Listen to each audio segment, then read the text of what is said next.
Fear. Hello, impossible.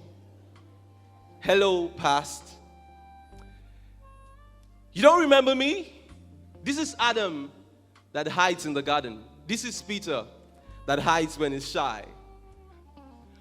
This is Saul, the king, that hides when it's time to fight the giant. I guess I'm just used to hiding. This is Esau. This is Esau that thinks it's okay to sell his birthright for a plate of pottage. This is Mephibosheth without legs. But Simmons without eyes. This is Mary with 7 demons. This is the man chained with legions. This is Israel enslaved in Egypt. You don't remember me? Disaster used to be one of the singers that backed up our discord with God. I said disaster used to be one of the singers that backed up our discord with God. In those days, death used to play his death note on a major scale in the background. Before Emmanuel, we sang solo.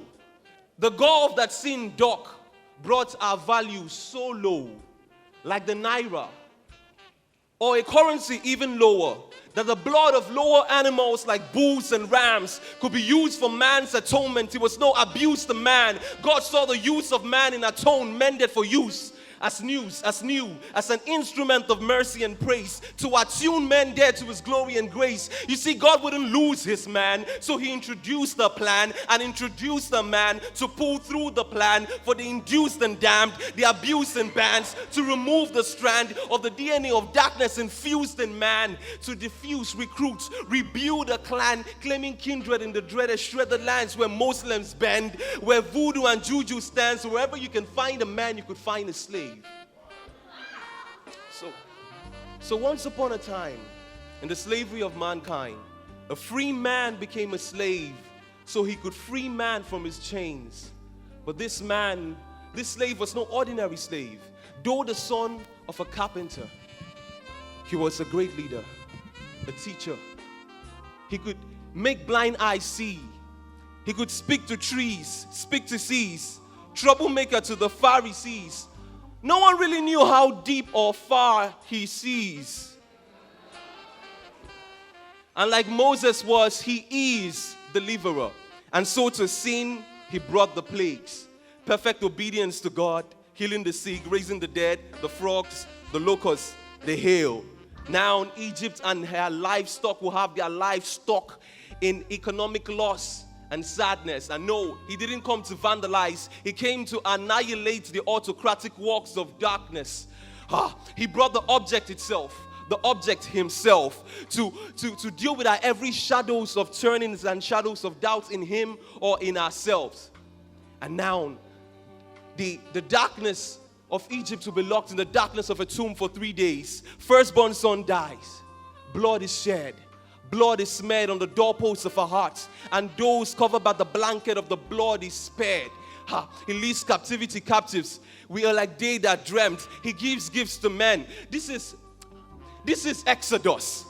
This is our Exodus. We've broken up with the grave. We are an ex to dust.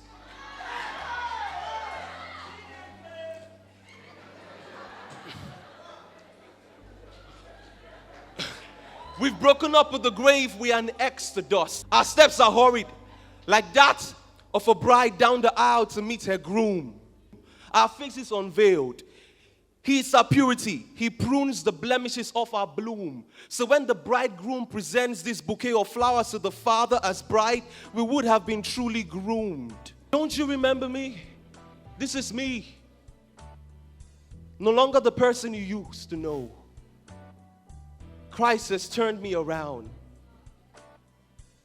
I am changed.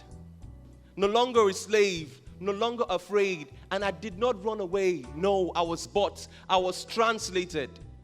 Yes, I speak a language that you don't even understand anyway.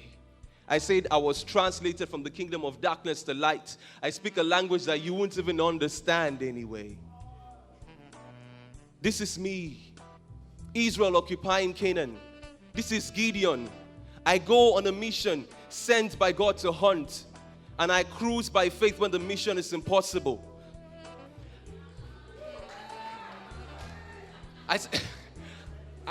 I Tom Cruise by faith when the mission is impossible. And I carry my city gates off my shoulders up the hill. For me, nothing is impossible. And I can see the land, and it's for the taking. And it's for the taking. God bless you.